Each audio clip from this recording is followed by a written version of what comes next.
Hello students, good morning. मैं आपकी Shweta ma'am, MS academy secondary school Ajmer से। बच्चों, यूट्यूब पर यदि आप मेरे वीडियोस के द्वारा स्टडी करना चाहते हैं तो सर्च करें केमिस्ट्री बाय श्वेता मैम।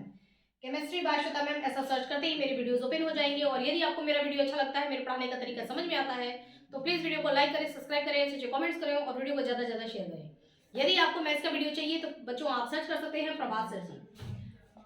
हमारा आज का टॉपिक है बच्चों, आज हम पढ़ने जा रहे हैं कि आंखों में प्याज काटने पर आंखों में आंसू क्यों आते हैं। ठीक है, इस टॉपिक के बारे में हमने क्लास में भी डिस्कस किया था और इसको आज हम यहाँ पर पूरा एक्सप्लेनेशन देखेंगे और इसका पूरा कॉन्सेप्ट यही बोर्ड पर है। बच्चों, यदि हम एक सिंपल वे में पहले देखें, देखिए ऊपर का जो मैंने ये ऊपर वाला जो पोर्शन है ये एकदम सिंपल वे में आपको बताएगा कि आंखों में आंसू क्यों आते हैं, और ये जो हमारा नीचे वाला पोर्शन है ये उसी चीज को थोड़ा सा डिटेल में और बताया गया है कि किस तरीके से ये प्रोसेस होता है। ओके, चलिए स्टार्ट करते हैं। देखिए, जब हम अनियन लेते हैं, है ना, और अनियन लेकर के बच्चों जब हम उसको क्या करते हैं, कट करते हैं, तो अनियन किस चीज से बना होता है, सबसे पहले हमको ये बात ध्यान रखना है। हमारा जो शरीर है, जैसे ये स्किन है, अगर मैं बात करूं कि ये स्किन किस चीज से बना हुआ है तो आप क्या बोलेंगे, सेल से बना हुआ है। जितनी भी अर्थ पर लिविंग और नॉन लिविंग चीजें होती हैं वो सब किससे बनी होती हैं, सेल से बनी होती हैं। यानी कुछ एक मटेरियल तो होना चाहिए ना। जैसे मैं कहूँ कि ये मार्कर है, ये मार्कर किस चीज से बना हुआ है, तो आप कहेंगे कि ये इसमें ये प्लास्टिक का मटेरियल लगा हुआ है। ओके, ये क्या है, तो आप कहेंगे कि ये जो है ये क्लॉथ है ना, तो ये भी किससे बना हुआ है, ये थ्रेड से, धागों से बना हुआ है, फैब्रिक से बना हुआ है, ठीक है ना, कपड़े से बना हुआ है। उसी तरीके से अगर हम बात करें कि हमारा ये कौन सा मटेरियल है, ठीक है ना, ये किस मटेरियल का बना हुआ है, हमारा स्किन किस मटेरियल का बना हुआ है, तो ये मटेरियल क्या कहलाता है, इसको हम बोलते हैं सेल। तो हमारा स्किन किससे बना होता है, हमारा स्किन बना होता है सेल से। उसी तरीके से प्लांट्स भी क्या होते हैं, लिविंग होते हैं।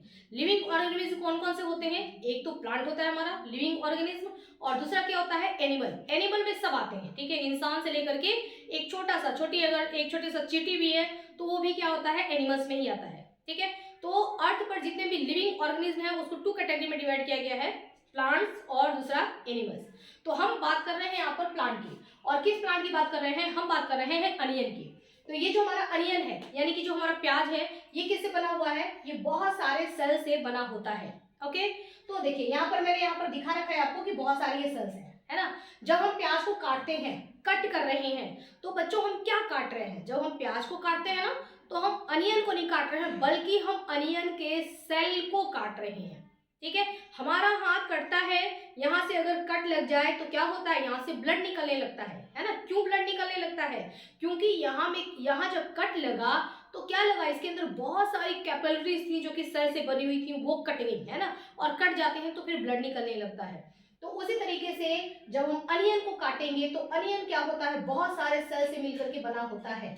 और हम जब चाकू चला रहे हैं तो हम प्याज को काट रहे हैं, तो मतलब हम क्या काट रहे हैं, हम प्याज के सेल्स को काट रहे हैं। ठीक है, अब यहाँ पर आप डायग्राम में देखिए, है ना, ये बताया गया है यहाँ पर कि मान लो कि ये पूरा अनियन का सेल है। ओके, और जब आपने चाकू से, जब इसको आपने नाइफ से काटा है, कट किया, यहाँ पर ये आप ब्लू वाली लाइन है, इसको आप समझ लो कि ये नाइफ है। जब हम इसको नाइफ से कट कर रहे हैं तो ये सेल है हमारा, ये सेल क्या हो जा रहा है, कट जा रहा है। ठीक है ना, अब देखिए यहाँ पर आपको कटा हुआ सेल दिखाई दे रहा है कि ये सेल कट गया।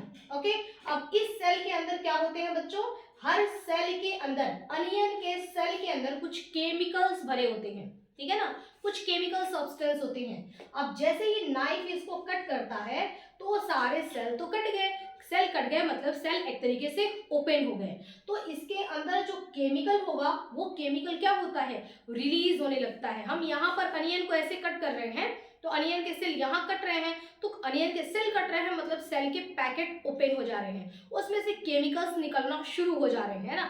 ऐसा है जैसे कि एक बैलून है, उसके अंदर बहुत सारा हमने कलर भर रखा है। ठीक है, जैसे ही उस बैलून को हम फोड़ेंगे तो क्या होगा, सारा कलर एकदम से बाहर आ जाएगा। बिल्कुल ऐसे ही सेल है, अब सेल में सारा केमिकल्स भर रखा है, जब हमने उसको नाइफ से कट किया तो क्या हुआ, वो केमिकल्स जो है वो रिलीज हुआ, और वो केमिकल्स यहाँ से उड़ते उड़ते एयर के थ्रू होते होते और कहाँ आ जाते हैं, हमारी आंखों में आ जाते हैं। अब देखिए यहाँ पर मैंने दिखाया है सेल में ब्लू कलर से जो मैंने इसमें भरा हुआ है वो सारे क्या है, केमिकल है, यानी कि सेल के अंदर केमिकल्स भरा हुआ है। यहाँ भी आप देख रहे हैं, है ना, कि सेल के अंदर केमिकल था, लेकिन सेल कट जाने की वजह से सारे केमिकल्स क्या हो गए, रिलीज हो गए। अब ये जो केमिकल्स रिलीज होते हैं वो यहाँ से उड़ते उड़ते उड़ते उड़ते एयर के थ्रू कहाँ आते हैं, हमारी आंखों में आते हैं। क्योंकि ऑब्वियस बात है कि हम यहाँ पर अनियन को काट रहे हैं तो वहां से केमिकल रिलीज होगा, तो एयर के थ्रू क्या होगा, वो एयर में फैलना शुरू करेगा, और एयर में फैलना शुरू करेगा तो हमारी आंखों के कांटेक्ट में आएगा। अब यहाँ से देखिए ये केमिकल्स क्या हो रहे हैं, हमारी आंखों में आ गए। ओके, जैसे ही केमिकल्स हमारी आंखों पर आते हैं तो हमारी आंखों में जलन महसूस होता है, क्योंकि उसके आंखों के, ये आंखों का आगे का पोर्शन ये खुला हुआ है ना, तो खुली आंखों पर जब ये केमिकल्स आएंगे तो आंखों में क्या होगा, जलन महसूस होगा। जब आंखों में जलन महसूस होता है, अब देखिए यहाँ पर पूरा डिटेल यहाँ पर दिखाया गया है, जब आंखों में जलन महसूस होता है तो आंखें मैसेज देती हैं किसको, ब्रेन को मैसेज देती हैं कि अरे हमारी आंखें जल रही हैं, है ना, आंखें क्या कर रही हैं। देखिए यहाँ पर अब हमारी ये आईज जो है ना, ये किसको मैसेज देगा, हमारे ब्रेन को मैसेज देगा कि आंखें जल रही हैं, कुछ करो। ठीक है, तो हमारा ब्रेन कहता है परेशान मत हो, मैं हूं। ठीक है, तो ब्रेन ने क्या किया कि ब्रेन ने फटाफट एक मैसेज भेजा, किसको भेजा मैसेज ब्रेन ने। अब देखिए आंखों से मैसेज गया ब्रेन में कि हम परेशानी में हैं, आंखों ने कहा हम परेशानी में हैं, ब्रेन ने कहा कि चिंता मत करो, फिर ब्रेन ने भी एक मैसेज भेजा इनकी परेशानी को दूर करने के लिए। हमारी आंखों के ऊपर यहाँ होता है लैक्राइमल ग्लैंड्स। ठीक है, देखिए ये दिखाया गया ना यहाँ पर, इसको हम बोलते हैं लैक्राइमल ग्लैंड्स। अगर आपको याद नहीं भी रहता है तो कोई दिक्कत नहीं है, आप ये समझ लो कि आंखों के ऊपर यहाँ पर कुछ पैकेट्स होते हैं, जिन पैकेट्स के अंदर टीयर भरा होता है। टीयर मतलब कि आंसू, है ना, यहाँ पर टीयर भरा होता है। ओके, और अभी टीयर का नल क्या है, बंद है, नल बंद है। जब आंखों ने मैसेज दिया कि हम परेशानी में हैं, तो ब्रेन ने मैसेज दिया इन जो टीयर के जो पैकेट हैं जिनको बंद किया गया है, इनको मैसेज आया कि पैकेट को खोल दो। ठीक है, अब देखिए ये मैसेज, यहाँ से मैसेज जा रहा है ब्रेन में, ब्रेन से वापस मैसेज आ रहा है इन पैकेट्स में जिसके अंदर टीयर भरा होता है। ठीक है, अगर आपको नाम याद हो सके तो याद कर लेना कि पैकेट का नाम क्या है, लैक्राइमल ग्लैंड्स। ओके, अब यहाँ से लैक्राइमल ग्लैंड्स में क्या भरे हुए हैं, टीयर भरा रहता है पूरे पैकेट में। उसका नल फटाफट नल जो है उसका ओपन कर दिया जाता है। जब नल ओपन करेंगे तो क्या होगा, यहाँ से टीयर निकलना शुरू होगा, आंसू निकलना शुरू होगा, और वो आंसू कहाँ आएगा, अंदर से आंसू कहाँ आता है, हमारी आंखों के अंदर आएगा। ठीक है, और यहाँ पे जो केमिकल्स हैं, अब देखिए यहाँ से टीयर यहाँ से बहते हुए कहाँ आएगा, हमारी आंखों में आएगा। ठीक है, और ये जितने भी यहाँ पर केमिकल्स थे उन सारे केमिकल्स को लेकर के, और आंसू क्या हो गया, यहाँ से इसको टीयर ने क्या किया कि पूरा इसको वॉश आउट कर दिया, यानी कि धो डाला। ठीक है ना, धो के साफ कर दिया, आंखों की पूरी अच्छी तरीके से क्या हो गई, धुलाई हो गई, आंखें एकदम साफ। ठीक है, उन केमिकल से आंखों को बचा लिया, किसने बचा लिया, ब्रेन ने कैसे बचाया, उस आंसू के थ्रू, है ना। आंसू को बोला कि जा करके फटाफट धो जल्दी से, और उन आंसू को यहाँ पे जो पैकेट्स है ना, उन पैकेट्स को ओपन किया गया, पैकेट्स को ओपन कर दिया गया, और पैकेट से फटाफट आंसू निकलने लगे, और उस आंसू ने क्या किया कि हमारी आंखों की पूरी धुलाई कर दी, और हमारी आंखें से जो यहाँ पे केमिकल्स थे जिनसे हमको जलन हो रही थी, वो सारे केमिकल्स क्या हो जाते हैं, निकल जाते हैं। तो केमिकल्स आते जाएंगे, अनियन कटा है तो केमिकल्स जब तक आते जाएंगे तब तक जो है ये टीयर निकलता रहेगा, आंखों से आंसू निकलता रहेगा, और उसको वॉश आउट किया जाएगा, यानी कि उसकी धुलाई चल रही है ना। ये पूरा रूम जो है ना, इसको पानी से धुलाई की जा रही है ताकि वहां के केमिकल्स को हटाया जा सके। तो बच्चों यहाँ पे एक सिंपल वे में देखा। ठीक है, सिंपल वे हमारा क्या था कि हमने जब अनियन को जब हमने कट किया तो अनियन से बहुत सारे केमिकल रिलीज हुए, वो केमिकल जब हमारी आंखों पर आए तो हमारी आंखों को जलन महसूस हुआ, आंखों ने हेल्प मांगी ब्रेन से, ब्रेन ने हेल्प किया, ब्रेन ने क्या किया कि कहा कि जितने जो आंसू वाले जो ग्लैंड है उनको ओपन कर दिया, और वहां से आंसू निकलना शुरू हुआ, और वो आंसू गए और सारे केमिकल्स को उन्होंने साफ कर दिया, धो करके यहाँ से निकाल दिया। ठीक है, इसलिए अनियन काटने पर आंखों से आंसू आते हैं, है ना। तो ये हमने क्या देखा, एक सिंपल वे में देखा कि आंसू कैसे आते हैं। अब हम आते हैं यहाँ पर थोड़ा उन केमिकल्स के बारे में भी पूरा स्टडी करते हैं, है ना, डिटेल बड़े बच्चों के लिए। अब देखिए जो हमारा ये अनियन है, ओके, जब ये ग्राउंड के अंदर अंडरग्राउंड जब ये है हमारा, और ये जब यहाँ पर अनियन जब रेडी हो रहा है, यानी कि जब ये ग्रो कर रहा है, अनियन बन रहा है, उस टाइम क्या होता है, सॉइल मतलब क्या होता है बच्चों, मिट्टी। उस समय क्या होता है कि सॉइल से इस अनियन ने क्या किया कि बहुत सारे ये न्यूट्रिएंट्स एब्जॉर्ब करता है ग्रो करने के लिए। आपको पता ही है कि प्लांट्स क्या करते हैं, वाटर और न्यूट्रिएंट्स अब्जॉर्ब करते हैं, कहाँ से एब्जॉर्ब करते हैं, मिट्टी से। ठीक है, तो सॉइल से बहुत सारे ये वाटर और न्यूट्रिएंट्स एब्जॉर्ब कर रहा है ये अनियन, और उसी में इस अनियन ने क्या किया कि इस सॉइल से ही, इस मिट्टी से ही एक नॉन मेटालिक सब्सटेंस भी अब्जॉर्ब कर लिया।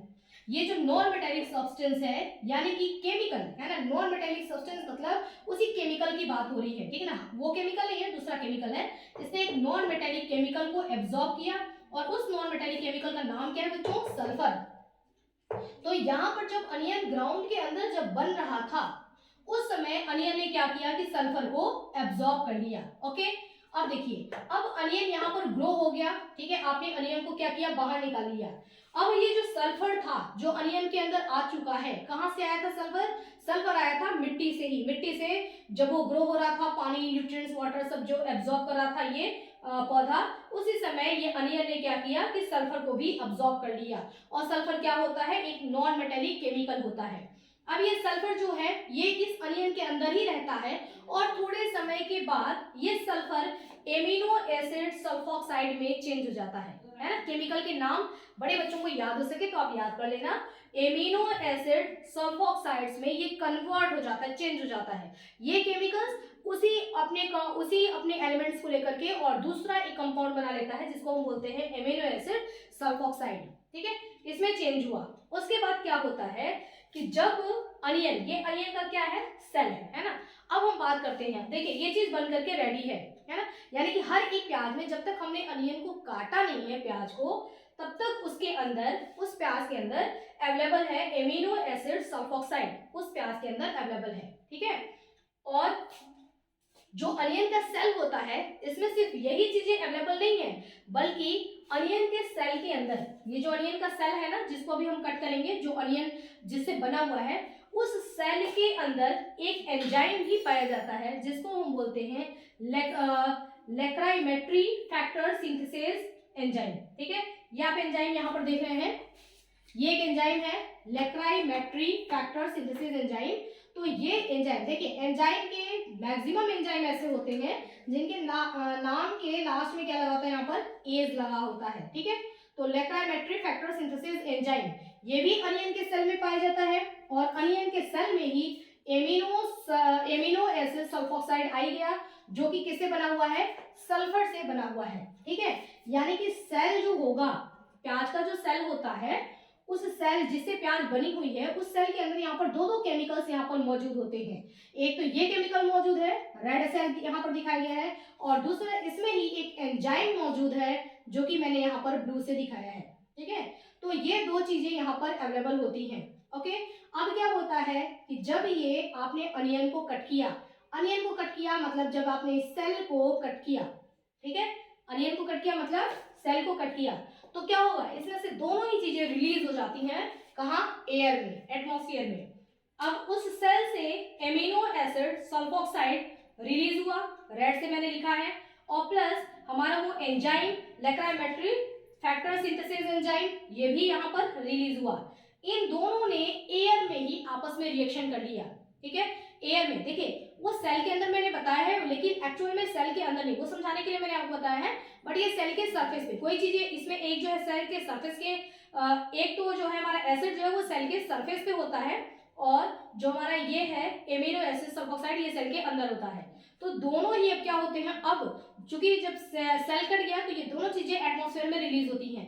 एटमॉस्फेयर में जब दोनों चीजें रिलीज होंगी तो एयर के कांटेक्ट में ये दोनों केमिकल्स अब आ रहे हैं कांटेक्ट में। अभी तक जब तक प्याज के अंदर थे तो एक दूसरे के कांटेक्ट में नहीं आ रहे थे, उनके बीच में एक बाउंड्री थी, ठीक है।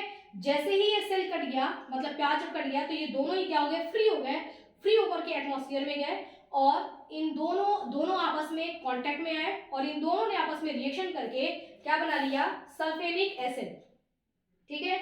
यहाँ पे क्या बन गया, हमारा सल्फेनिक एसिड बन जाता है, ठीक है। और ये सल्फेनिक एसिड कहाँ बना, किससे बना है, इसके और इसके आपस में रिएक्शन से बन जाता है हमारा सल्फेनिक एसिड। अब ये जो सल्फेनिक एसिड होता है ये भी एयर में आ गया, और ये सल्फेनिक एसिड जो होता है वो हाईली अनस्टेबल होता है। मतलब अनस्टेबल का मतलब कि बहुत सारे केमिकल्स ऐसे होते हैं जिनके अंदर स्टेबिलिटी नहीं होती है। इंस्टेबिलिटी कहा जाए तो मतलब कि अगर उनको यूं इस तरीके से कहा जाए, मान लीजिए एक शेप है उनका, है ना, कि ऐसा शेप है, तो ऐसे शेप में वो अपने आपको कंफर्ट महसूस नहीं कर सकते हैं, यानी कि ऐसे शेप में वो अनस्टेबल रहेंगे। अनस्टेबल का मतलब कि इस तरीके से वो लॉन्ग टाइम तक नहीं रह सकते। तो हाईली अनस्टेबल का मतलब कि इस तरीके से वो बिल्कुल नहीं रह सकता, अपने आप को बहुत ही अनकंफर्ट फील कर रहा है, तो तुरंत ही उसने अपना शेप चेंज कर लिया, मान लो इस तरीके से, है ना, ऐसे कहा जा रहने के लिए, तो ये उसका कंफर्ट फेज है ना, इसको ये उसका स्टेबल फेज है, इस तरीके से वो रह सकता है, बट इस तरीके से नहीं रह सकता। तो ये क्या है उसका अनस्टेबल फेज हो गया, और ये क्या हो गया इसका स्टेबल फेज हो गया। तो जो ये सल्फ्यूरिक एसिड है ये क्या होता है अनस्टेबल, हाईली अनस्टेबल होता है। तो ये तुरंत ही क्या करता है अपने आप को रीअरेंज करता है, और रीअरेंज करके एक ये दूसरे केमिकल में चेंज हो जाता है। दूसरा केमिकल रीअरेंज किया मतलब अपने आप में ही चेंजेस किए, जैसे मैंने आपको बताया कि ऐसे हैं, इसी को रीअरेंज कर लिया, ऐसे हो गए, ठीक है। तो जब रीअरेंज कर लिया तो क्या हो गए स्टेबल हो गए। तो ये रीअरेंज करके अपने आप को एक दूसरे केमिकल में ये चेंज कर लेता है, जिसको हम क्या बोलते हैं साइन प्रोपेनेथियल एस ऑक्साइड, ठीक है। यहां पर हमारा ये साइन प्रोपेनेथियल एस ऑक्साइड में ये रीअरेंज हो जाता है, और ये जो हमारा केमिकल है एक्चुअल में ये वो केमिकल है जो कि उड़ करके और आंखों में मतलब आंखों तक पहुंचते पहुंचते, ठीक है, इन रिएक्शन हो गया, ये सारी चीजें हो गई, केमिकल्स के बीच में रिएक्शंस हो गया एयर के बीच में, और ये सारा प्रोसेस हो चुका है, और आंखों तक पहुंचते पहुंचते क्या पहुंचता है, ये वाला केमिकल हमारी आंखों में पहुंचता है, और ये केमिकल हमारी आंखों में जो है एक बर्निंग देता है ना, एक जलन पैदा करता है, जिसकी वजह से कि आंखों में फिर आगे का एक्शन, ये केमिकल ने तो जलन पैदा किया, अब आगे का एक्शन आंसू क्यों आते हैं वो कहां से होता है, उसके बाद ये मैसेज जो हमारे ब्रेन में जाता है, बाकी आगे की चीजें यही है ना, कि मैसेज वापस से ब्रेन में गया, और ब्रेन ने क्या किया कि बहुत सारे टीयर सिक्रेट किए, ताकि वो टीयर जाकर के क्या करे आंखों से केमिकल्स को साफ कर दे, उसकी धुलाई कर दे, ठीक है। तो ये बच्चों ये हो गया इसका पूरा ये मैकेनिज्म कि किस तरीके से आंखों से आंसू आते हैं। एक ये सिंपल वे में देखा जाए तो बस यही चीज है, और अगर आप इसके केमिकल्स के नेम याद करना चाहें तो ये लीजिए, ठीक है। तो बच्चों आई होप कि आपको बात समझ में आ गई होगी। तो आज के लिए इतना ही, स्टडी करते